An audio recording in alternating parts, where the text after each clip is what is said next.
SSG હોસ્પિટલમાં brain dead દર્દીના અંગદાન થકી 2 દર્દીઓને મળશે નવજીવન। મધ્ય ગુજરાતની સૌથી મોટી હોસ્પિટલ એટલે વડોદરા શહેરની એસએસજી હોસ્પિટલ કે જ્યાં ગત તારીખ 3 જૂન 2025ના રોજ સુરેશભાઈ જીવરાજભાઈ ચૌહાણ નામના દર્દીને મેડિસિન બે યુનિટમાં બ્રેઇન હેમરેજ થતાં દાખલ કરવામાં આવ્યા હતા, જ્યાં તેઓનું જીસી નીચે પડી જતા બ્રેઇન ડેડ થયા હતા, જેથી દર્દીના સંબંધીઓને અંગદાન માટે સમજ આપતા તેઓ અંગદાન માટે તૈયાર થયા હતા।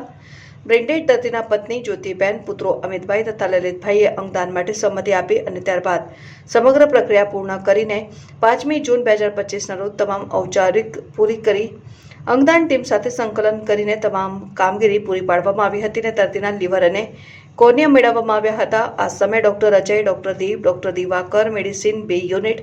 Anaesthesia doctors team, ICU staff ઉદયભાઈ, હેતલભાઈ, રોશનીબેન તથા ટીમના ઇન્ચાર્જ ડોક્ટર શ્રેયા સહિતના ટીમ દ્વારા સફળતાપૂર્વક ઉત્તમ કામગીરી કરવામાં આવી છે। મધ્ય ગુજરાતની સૌથી મોટી વડોદરાની એસએસજી હોસ્પિટલમાં સુરેશભાઈ જીવરાજભાઈ ચૌહાણને તારીખ 3 જૂન 2025ના રોજ મેડિસિન બે યુનિટ હેઠળ દાખલ કરવામાં આવ્યા, જેઓનું બ્રેઇન ડેડ થતા પરિવારજનો દ્વારા તેમના અંગદાનનો નિર્ણય લીધો અને બ્રેઇન ડેડના લીવર અને કાર્નિયાનું અંગદાન કરવામાં આવ્યું, જેનાથી 2 જરૂરિયાતમંદ દર્દીઓને નવજીવન મળશે।